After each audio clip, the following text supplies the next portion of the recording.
what we're really looking at now is let's assume this counteroffensive has enough success, so the war is likely to continue and likely to continue for some time. What then has to happen now, and it's been happening really slowly, but it's coming, is an industrial mobilization of Western defense industry to really ramp up the production of equipment and ammunition in support of Ukrainian people who will do the fighting. It's that industrial mobilization, which we will all pay for, that will be the difference between success and failure. In a Sunday Times exclusive, one of President Zelensky's closest aides says the start of the much-anticipated Ukrainian counteroffensive against Russia has been delayed due to Kyiv still lacking weapons and ammunition. The deputy head of the president's office and his chief foreign affairs advisor, Dr. Ihor Zavotska, says that to be successful, they need everything at their disposal, which includes artillery, armoured vehicles and tanks.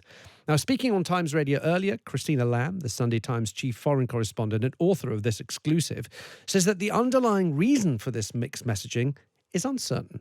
So everybody's talking about this counter-offensive. I mean, I was last here in March. We literally thought it was about to start just after that, and it was a spring offensive. But at the time, they said that the weather had been very wet and the fields were very muddy, which was difficult for the equipment. Also, they were still waiting for tanks from Europe and the US. So it was sort of on hold. But I have to say, I thought coming back now, it would be starting. It's now sort of become a summer offensive.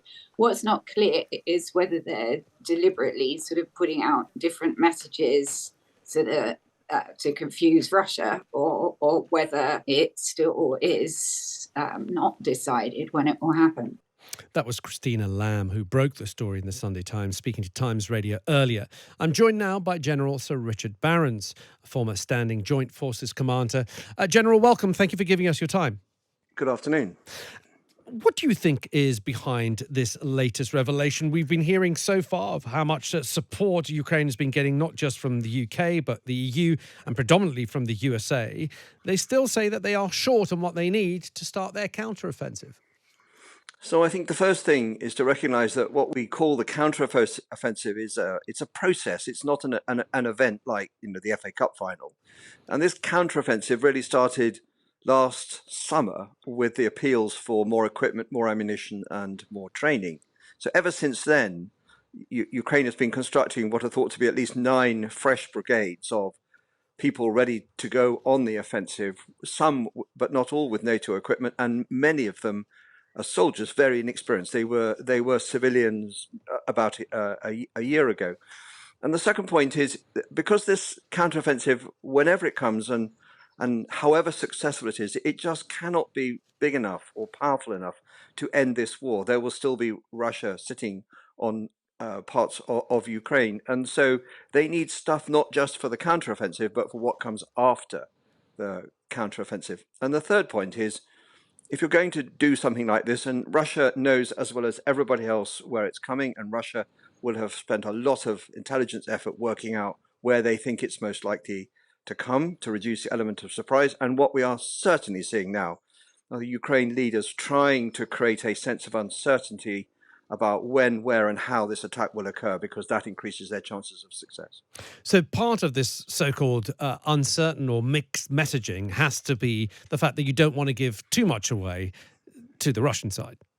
Absolutely. The more this becomes an appointment in terms of time and place and method, the more the Russians will be prepared to see it off, because they could take decisions about what they do with their air force and their reserves and their piles of ammunition, all of which are important to countering this offensive. And from a Ukrainian perspective, they will want the Russians to think they're going to place A so that they can turn up at place B, where the Russians are less prepared, in order to have greater success. Because at the end of this counteroffensive, what we're all looking for is sufficient success on the battlefield to sustain the overall strategic effort of the West in support of Ukraine to push Russia out of Ukraine. And that will come down to essentially industrial mobilization, a very expensive and long and drawn out process. If the counteroffensive were to fail completely, then the strategic penalty might be a loss of faith in Ukraine and in the West about whether this war is worth the blood that will ensue by just keeping it going with no realistic hope of success. And what do you think that it needs in order to succeed? Is it more weapons, more tanks, more air power, or is it basically resilience? That the fact that if Russia realizes that the West is not going to give up on Ukraine, perhaps they'll think differently in how much money they want to be pouring into Ukraine. So that is probably the most vital strategic point, because Russia genuinely believes, its leadership genuinely believes that they will tough this out, that we, the West, with our short attention span, with our recent record in places like Iraq and Afghanistan and Syria, we really don't have a stomach to support this kind of thing. And if Ukraine isn't successful on the battlefield in the next few months, that we will turn the tap off, because we want to focus on the cost of living and recession and all the other things that are blighting Western life right now. So the key strategic thing is the will of the West to provide essentially money and stuff in support of the Ukrainian will to bleed and sweat on the battlefield to push Russia out, even if that turns out to be a 2 or 3 year prospect. Is there much has been written, General, about the morale in Russia, particularly recently, where there's been some dissenting voices about the war in Ukraine. Is it false hope to think that perhaps the tide of public opinion will turn against President Putin, and therefore a solution to the war in Ukraine may come from within Russia? Or is that wishful thinking? Well, I think from a Ukrainian military and a Western strategic perspective, it's a very poor strategy to just rely on your enemy giving up when you prod them hard, because that hands them essentially the initiative. And I think a couple of things are clear. First of all, public opinion in Russia is mostly acquiescent to this war. It's not actively opposing it. It would probably prefer that it stopped, and it definitely doesn't want to send their own children, but they are generally supportive of it. And the mechanism of state control in Russia is really ramping down on any sign of dissent to make sure that sort of feeling doesn't grow. And then on the battlefield, we saw last summer a lot of lack of Russian will to defend around Kherson and Kharkiv. And now this is different for two reasons. One is the Russians have built pretty solid field fortifications. They've dug anti-tank ditches and networks of trenches, and they've rehearsed how they'll do the counterattacks in support of those trenches when the Ukrainian assault turns up. And more than that, it's pretty clear they might put the unwilling conscript in the front line, but behind them will be better, more aggressive forces. And part of the job of those forces is to keep those conscripts in the line, and that's a pretty brutal process. So relying on Russian will cracking, given that Russia has learnt, has prepared, and is determined to keep its own people fighting, that seems to me quite a big ask. And finally, General, the idea of how much more can be sent to Ukraine, what more can be sent. We know that fighter jets are going over to Ukraine with Ukrainian pilots being trained to fly them.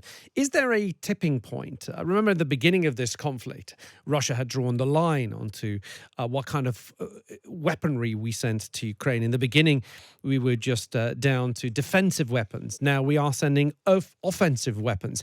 Is there a tipping point that we could find ourselves face to face with Russia, if you like, on the battlefield? Well, we're most likely to find ourselves face to face with Russia on a battlefield if we support Ukraine so badly that the Ukraine military are thrust aside, and we end up with aggressive Russian forces romping through central and western Ukraine and heading for the NATO border. That's the situation everybody would like to avoid. So far, the support to Ukraine has been an emergency response. It recognizes our failure to equip Ukraine since 2014 to deter an attack. And ever since February last year, there have been efforts to shore them up. And that shoring up has been done essentially with stuff that Western armed forces had on the shelves, particularly in the US. And that inventory, that stuff is mostly depleted. And the British Army, for example, has sent most of its working tanks and heavy artillery to Ukraine. And so it now needs to refurbish itself at speed. But what we're really looking at now is let's assume this counteroffensive has enough success so the war is likely to continue and likely to continue for some time. What then has to happen now, and it's been happening really slowly, but it's coming, is an industrial mobilization of Western defense industry to really ramp up the production of equipment and ammunition in support of Ukrainian people who will do the fighting. It's that industrial mobilization, which we will all pay for, that will be the difference between success and failure. General, thank you so much for your time. I really appreciate it. Thank you. General Sir Richard Barrons there, former Standing Joint Forces commander.